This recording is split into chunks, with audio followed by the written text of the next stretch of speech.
संजय, ये धर्म और धर्म देखिए रहा है, ऐसा नहीं है कि धर्म की एंट्री यकायक पहली बार हो रही है इस 18वें लोकसभा चुनाव में, पर धर्म की इस तरह की एंट्री और कंपेटिटिव पॉलिटिक्स जो हो रही है, इसका क्या ये बड़ा मुद्दा बनेगा? बनता है धर्म, वोटों का दिया जाना, उस पर कितना असर होता है धर्म का? पुराना डेटा क्या सजेस्ट करता है? देखिए संदीप, अगर मैं 2009, 2014 और 2019 के लोकसभा चुनाव को देखूं और उसमें जो हम लोगों ने आंकड़े इकट्ठा किए, उसका विश्लेषण किया, बहुत सीधा सीधा संबंध दिखाई पड़ता है। जो मतदाता ज़्यादा धार्मिक है उनका वोट ज़्यादा बीजेपी की तरफ गया। अगर मैं एक उदाहरण लूँ, जो लोग पूजा पाठ या रोज़ करते हैं, लगभग रोज़, या मंदिर रोज़ जाते हैं, बहुत रेगुलरली जाते हैं, और वैसे मतदाता जो मंदिर रोज नहीं जाते, कभी कभार जाते हैं, दोनों में बीजेपी के लिए वोट देने में कितना फर्क है? जो लोग लगभग रोज मंदिर जाते हैं, बहुत धार्मिक हैं, रोज पूजा पाठ करते हैं, इनमें से तकरीबन 51-52% लोगों ने बीजेपी को वोट किया 2019 में। और अगर उसका काउंटर पार्ट देखें, ऐसे लोग जो बहुत कभी कभार मंदिर जाते हैं, कभी कभार पूजा पाठ करते हैं, उनमें ये प्रतिशत लगभग 36-37% था। बहुत साफ अंतर दिखाई पड़ता है, एक तरफ 36-37% और दूसरी तरफ 51-52%। बड़ा फासला था, 13-14% का अंतर दिखाई पड़ता था। पर इसमें एक सेकंड दूसरे लोकसभा चुनाव, दूसरे आंकड़े पर आने से पहले बहुत दिलचस्प बात आप बता रहे हैं संजय। पर हिंदू धर्म कोई वो रिजिड नहीं होता, या कि भाई इस्लाम में 5 बार नमाज अदा कीजिए, फलाना कीजिए, या गिरजाघर में आपको संडे को जाना है मास के लिए। तो भारत, जो हम हिंदू हैं, यहाँ पर सभी हिंदू ही बैठे हैं जो हम चर्चा कर रहे हैं, भारतीय पहले हैं, पर हमारा धर्म हिंदू है। तो हिंदू वो रिजिडिटी फॉलो नहीं करता, तो ये मंदिर जाने वालों की तादाद कितनी है? क्या इसके भी कुछ आंकड़े या कुछ ब्यौरा आपने कभी जुटाया? बिल्कुल, जिन आंकड़ों का मैंने जिक्र किया, ये सिर्फ हिंदू मतदाताओं के मद्देनजर ही मैंने इसका विश्लेषण किया।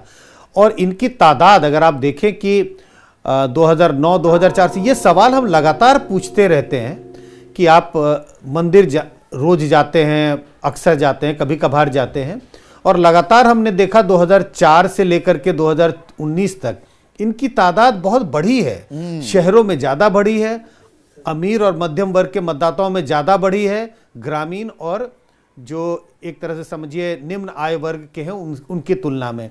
तो ये बहुत इसमें बहुत तेजी से विस्तार हुआ है ऐसे मतदाताओं में जो ज़्यादा धार्मिक हुए हैं।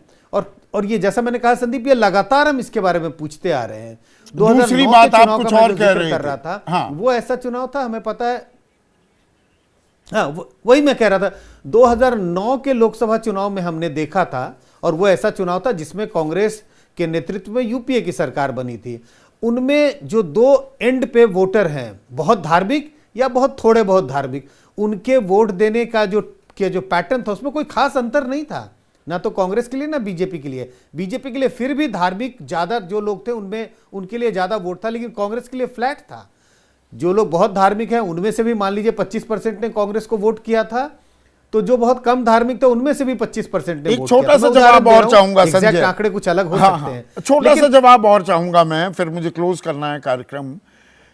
क्या आपको लगता है कि जैसे देखिए 2014 में हिंदुत्व यूएसपी है बीजेपी की, हिंदुत्व को उसने मुद्दा नहीं बनाया कि वो तो है हिंदू हृदय सम्राट, तब भी थे नरेंद्र मोदी, और 2019 में राष्ट्रवाद बड़ा एक मुद्दा बन गया था, 2014 में नाराजगी थी, भ्रष्टाचार, बदलाव की एक बात थी। क्या 2024 का सबसे अहम मुद्दा आपको लगता है हिंदुत्व बनेगा, उसके इर्द गिर्द ही पूरी चुनावी मुद्दे घूमेंगे?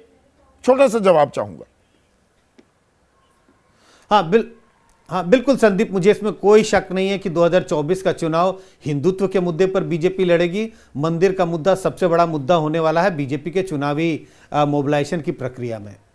तो सबसे बड़ा मुद्दा होगा क्या, और विपक्ष की जो काट है, विपक्ष का जो जवाब है, वो काम करेगा क्या, और इसमें कितने लोग आस्था के नाम पर वोट भी देंगे, या एक हिंदू होना अलग बात है और वोट किसको दी जाती है वो अलग बात। तो थोड़ा सा और जो पिटारा है 24 का वो खुलता दिखाई दे रहा है। जैसे ही घड़ी का काटा दोपहर 2:30 पे आए, बबीता जी का दिल सास बहू साजिश के लिए मचल जाए।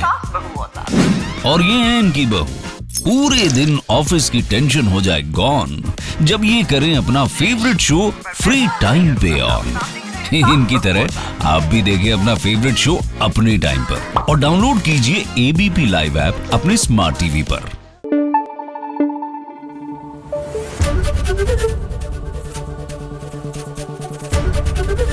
एबीपी न्यूज आपको रखे आगे।